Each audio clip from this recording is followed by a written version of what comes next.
മഹാഭാരതം അടുത്ത episode number 9. നമ്മളിപ്പോൾ മഹാഭാരതത്തിൻ്റെ മൂന്നാമത്തെ ചാപ്റ്ററിൻ്റെ പേരെന്താ കുട്ടി പറഞ്ഞേ?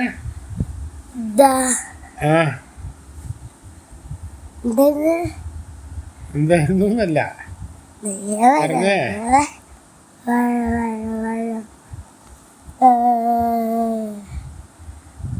House of Joy and Ashes.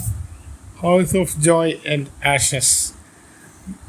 RK. നാരായണൻ്റെ മഹാഭാരത എന്ന പുസ്തകത്തിനെ ആസ്പദമാക്കിയിട്ടാണ് നമ്മൾ മഹാഭാരതം കഥ പറയുന്നതും മനസ്സിലാക്കുന്നതും.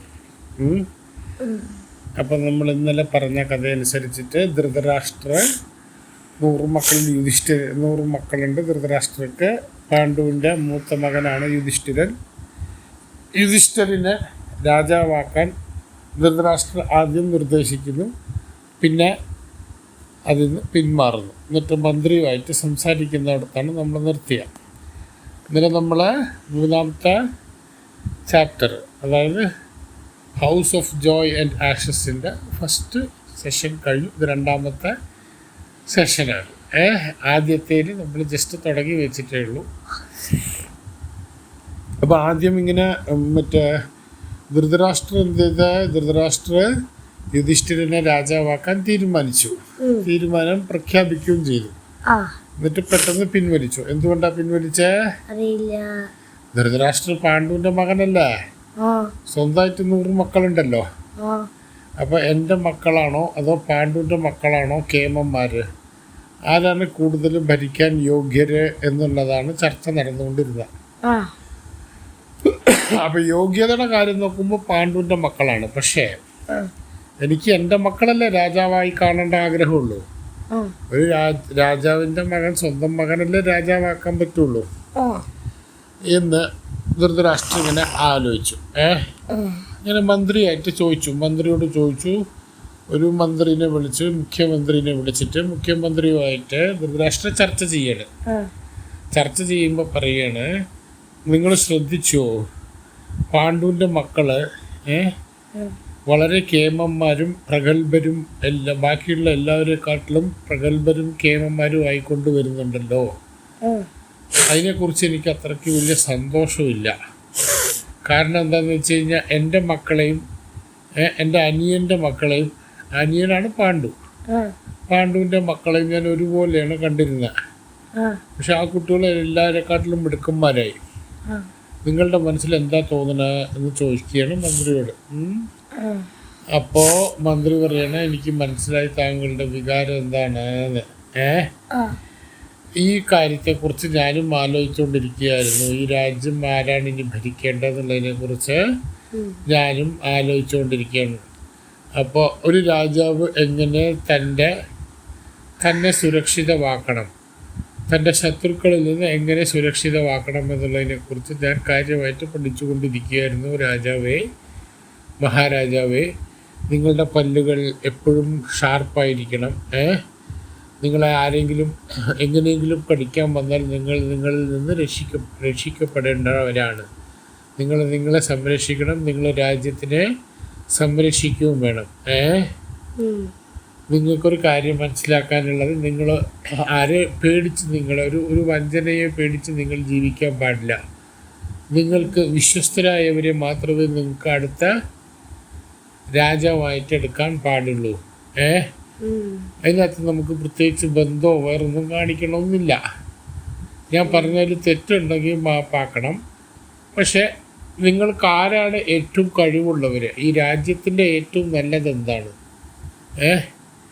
ജനങ്ങൾക്ക് ഏറ്റവും നല്ലത് ചെയ്യണത് എങ്ങനെയാണ്, നമുക്ക് ഏറ്റവും നല്ല നീതി വേണം, നല്ലോണം എന്താ പറയുന്ന ഏത് തരത്തിലും ജനങ്ങളെല്ലാവരും സന്തോഷവാന്മാരായിരിക്കണം.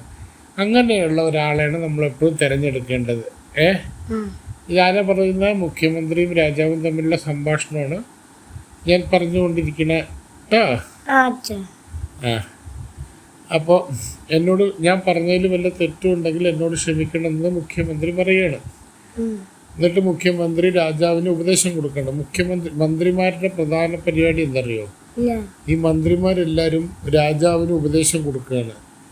രാജാവ് അതിനകത്ത് ഏറ്റവും നല്ല കാര്യങ്ങൾ എന്താണെന്നുള്ളത് മന്ത്രിമാർ പറയുന്നത് തീരുമാനം എടുത്തിട്ട് രാജാവാണ് ഭരിക്കുക. പക്ഷെ മന്ത്രിമാരുടെ ജോലി എന്ന് പറയുന്ന മിനിസ്റ്റർ എന്ന് പറയും, ചീഫ് മിനിസ്റ്റർ, പ്രൈം മിനിസ്റ്റർ ഒക്കെ ഇല്ലേ. ഇപ്പം മിനിസ്റ്ററിൻ്റെ ജോലി എന്താന്ന് പറയുന്നത് രാജാവിനെ നല്ല വഴിക്ക് ഭരിക്കാനുള്ള ഉപദേശങ്ങൾ കൊടുക്കുക എന്നുള്ളതാണ് കേട്ടോ. അങ്ങനെയാണ് നമ്മൾ മുഖ്യമന്ത്രിയും രാജാവായ ധൃതരാഷ്ട്രരും തമ്മിൽ സംസാരം നടക്കുന്നത്. അങ്ങനെ അപ്പം മുഖ്യമന്ത്രി പറയാണ്, ഇങ്ങനെ ഞാൻ പറഞ്ഞതിൽ വല്ല തെറ്റുണ്ടെങ്കിൽ എന്നോട് ക്ഷമിക്കണം. ഞാൻ പറയുന്നത് എന്താണെന്ന് വെച്ച് കഴിഞ്ഞാൽ നിങ്ങൾ ഏറ്റവും നല്ല ആള്, നിങ്ങൾക്ക് വിശ്വസ്തരായ ഒരാളായിരിക്കണം. സ്വന്തം ബന്ധം നിങ്ങൾ നോക്കരുത്. നിങ്ങൾക്ക് ഏറ്റവും വിശ്വസ്തനായ ആളും ഏറ്റവും കഴിവുള്ള ആളും അടുത്ത രാജാവായിട്ട് രാജ്യം ഭരിക്കേണ്ടതാണ്. നമ്മൾ അതിനെക്കുറിച്ച് നിങ്ങൾ വളരെ നന്നായി അന്വേഷിച്ചിട്ട് ഏറ്റവും കഴിവുള്ള ആൾക്കാരെ നിങ്ങൾ രാജാവായിട്ട് തിരഞ്ഞെടുക്കണം എന്ന് പറയും. അപ്പോൾ രാജാവ് നല്ലോണം കൂടെ ആലോചിച്ചു. അപ്പോൾ രാജാവ് ഇങ്ങനെ ഒന്നുകൂടി ആലോചിച്ചു. പിന്നെ അപ്പോൾ ഇനിയൊരു കാര്യം ഈ മന്ത്രി പറഞ്ഞാൽ എന്താണെന്ന് വെച്ച് കഴിഞ്ഞാൽ തനിക്ക് വിശ്വസ്തരായവരെ മാത്രമേ നമുക്ക് എടുക്കാൻ പറ്റുള്ളൂ. അപ്പോൾ സ്വന്തം മക്കളല്ലേ നമുക്ക് രാജാവായിട്ട് പ്രഖ്യാപിക്കാൻ പറ്റുള്ളൂ. വേറെ ആരെങ്കിലും ആണെങ്കിൽ അത് ബുദ്ധിമുട്ടാവുമോ എന്നൊക്കെ വിചാരിച്ച് ഇങ്ങനെ ആലോചിച്ചിട്ട് ഇങ്ങനെ ഇരിക്കുമ്പോൾ രാജാവ് ഒരു തീരുമാനത്തിലെത്തുകയാണ്.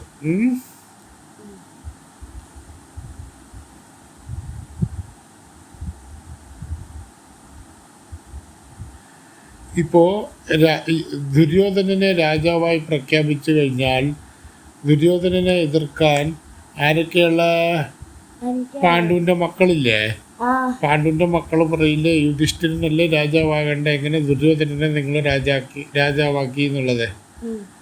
അടുത്ത രാജാവ് ആരാണ്, അടുത്ത ഈ ഭരണം ആർക്കാണ്, ആരാണ് അടുത്ത അവകാശി എന്നുള്ളതിനെ കുറിച്ചുള്ള ചർച്ചയാണ് ഇവിടെ നടക്കുന്നത്. അപ്പോൾ ദുര്യോധനനെ രാജാവാക്കണം എന്നുണ്ടെങ്കിൽ യുധിഷ്ഠിരനും ആൾക്കാരും ഇവിടെ ഉണ്ടാവാൻ പാടില്ല. അപ്പോൾ ദുര്യോധനൻ ആദ്യം ധൃതരാഷ്ട്ര യുധിഷ്ഠിരനെ രാജാവായി പ്രഖ്യാപിച്ചിട്ട് പിന്നെ അല്ല അത് മാറണേ. അങ്ങനെ പ്രഖ്യാപിച്ച ഉടനെ പെട്ടെന്ന് ദുര്യോധനൻ ഞെട്ടിപ്പോയി. ധൃതരാഷ്ട്ര സ്വന്തം അച്ഛനല്ലേ, അച്ഛൻ എന്ത് ചെയ്ത് യുധിഷ്ഠിരനെ രാജാവായിട്ട് പ്രഖ്യാപിച്ചു. അപ്പം ഇത് കേട്ട ഉടനെ ദുര്യോധനൻ ഞെട്ടി. അച്ഛൻ്റെ ഈ പറയുന്ന തീരുമാനത്തിനോട് ദുര്യോധനൻ എന്താ ചെയ്യേണ്ടതെന്നറിയാണ്ട് പെട്ടെന്ന് ഞെട്ടി. എന്നിട്ട് പിന്നെ ധൃതരാഷ്ട്രനെ മാറ്റിയല്ലോ അല്ലേ. അപ്പോൾ ഈ പറയുന്ന ചാരന്മാരും ഇവരുമെല്ലാം ചെന്ന് പറഞ്ഞിരിക്കുന്ന യുധിഷ്ഠിരനെ ഏത് സമയവും നിങ്ങൾ രാജാവാക്കുമെന്നാണ് ദുര്യോധനനോട് ആൾക്കാർ പറഞ്ഞിരിക്കുന്നത്. ദുര്യോധനനെ അപ്പോൾ ധൃതരാഷ്ട്ര അടുത്ത് പോയി ചോദിക്കും. ധൃതരാഷ്ട്രയുടെ മകനല്ലേ ദുര്യോധനൻ. അപ്പോൾ ചോദിക്കും ധൃതരാഷ്ട്രയോട്, അച്ഛാ നിങ്ങളിവരെ യുധിഷ്ഠിരനെ രാജാവാക്കാൻ തീരുമാനിച്ചിട്ടുണ്ടോ? അത് ശരിയാണോ? അത് തെറ്റല്ലേ? നിങ്ങളുടെ കഴിവുകേട് കൊണ്ടല്ലേ നിങ്ങളിങ്ങനെ ആക്കിയ. അതുകൊണ്ട് നമ്മളിതിനെ മാറ്റണം, ഈ തീരുമാനത്തിനെ മാറ്റണം. ഈ തീരുമാനത്തിനെ മാറ്റിയിട്ട് എന്നെ രാജാവായിട്ട് പ്രഖ്യാപിക്കണം. പാണ്ഡുവിൻ്റെ മകനായ യുധിഷ്ഠിരനെ രാജാവാക്കി കഴിഞ്ഞു കഴിഞ്ഞാൽ അയാളുടെ മകനും ആ അവകാശങ്ങൾ അങ്ങനെ പോവുമല്ലോ. അപ്പോൾ നിങ്ങളുടെ മകനും നിങ്ങളുടെ പേരക്കുട്ടികൾക്കോ നിങ്ങളുടെ അടുത്ത വരുന്ന അവകാശികൾക്കോ ഈ രാജ്യത്തിന് ഇതില്ലല്ലോ, അവകാശം ഉണ്ടാവില്ലല്ലോ, രാജാവാകാൻ പറ്റില്ലല്ലോ. അങ്ങ് പറയുന്നത് ശരിയാണോ എന്ന് ചോദിച്ചു. അങ്ങനെ ഇരിക്കുമ്പോൾ ഒന്നും ഇതാക്കണ്ട, ഭീഷ്മാചാര്യൻ്റെ അടുത്ത് ചെന്ന് ചോദിക്കാം. പാണ്ഡുവിൻ്റെ മക്കളെ നമുക്ക് എങ്ങനെയെങ്കിലും ഈ രാജ്യത്തു നിന്ന് പുറത്താക്കണം, ഇല്ലെങ്കിൽ പാണ്ഡുവിൻ്റെ മക്കളെ നാളെ എന്ന് നമ്മുടെ ഈ പറയുന്ന രാജ്യത്തിൻ്റെ സമാധാനത്തിനെ തകർക്കാൻ സാധ്യതയുണ്ട്. അപ്പോൾ കാരണം എന്താ വെച്ച് കഴിഞ്ഞാൽ ഇപ്പോൾ ദുര്യോധനനെ രാജാവായി പ്രഖ്യാപിച്ചു കഴിഞ്ഞാൽ ചിലപ്പോൾ യുധിഷ്ഠിരനും അർജുനനും ഭീമനും ഒക്കെ അതിനെ എതിർക്കാൻ സാധ്യതയുണ്ടല്ലോ. അപ്പോൾ അങ്ങനെ ഒരു അനന്തരാവകാശിയെക്കുറിച്ചുള്ള ചർച്ച നടന്നുകൊണ്ടിരിക്കുകയാണ് കേട്ടോ. അങ്ങനെ ഭീഷ്മാചാര്യരുടെ അടുത്ത് സംസാരിക്കാൻ തീരുമാനിച്ചു. അപ്പോൾ ഇതിനു വേണ്ടി നമ്മൾ ധൃതരാഷ്ട്ര യുധിഷ്ഠിരനുമായിട്ട് സംസാരിക്കാൻ വേണ്ടി ഇങ്ങനെ കാത്തിരിക്കുമ്പോഴാണ് ഇങ്ങനെ ഒരു തീരുമാനം, അനന്തരാവകാശികൾ ആരാണെന്നുള്ളത് തീരുമാനിക്കാനും ചുറ്റുവട്ടത്തിലുള്ള തൻ്റെ രാജ്യത്തിലെ ബാക്കിയുള്ള സ്ഥലങ്ങളും ബാക്കിയുള്ളതിനെക്കുറിച്ചൊക്കെ സംസാരിക്കാനായിട്ട് ധൃതരാഷ്ട്രം എന്ത് ചെയ്ത് യുധിഷ്ഠിരനോട് തിരിച്ചിങ്ങോട്ട് വരാൻ പറഞ്ഞു, രാജാവിനെ വന്ന് കാണാൻ പറഞ്ഞു. എന്നിട്ട് ഈ ധൃതരാഷ്ട്രം യുധിഷ്ഠിരനും തമ്മിലുള്ള സംഭാഷണമാണ് നമ്മളിനി അടുത്ത എപ്പിസോഡിൽ സംസാരിക്കാൻ പോകുന്നത്, അല്ലെങ്കിൽ മനസ്സിലാക്കാൻ പോകുന്നത്. ധൃതരാഷ്ട്ര യുധിഷ്ഠിരനെ വരാൻ പറഞ്ഞിരിക്കുക. ഇവിടെ വെച്ച് നമ്മളുടെ ഇന്നത്തെ മഹാഭാരത കഥ house of joy and Ashes നമുക്ക് നിർത്താം.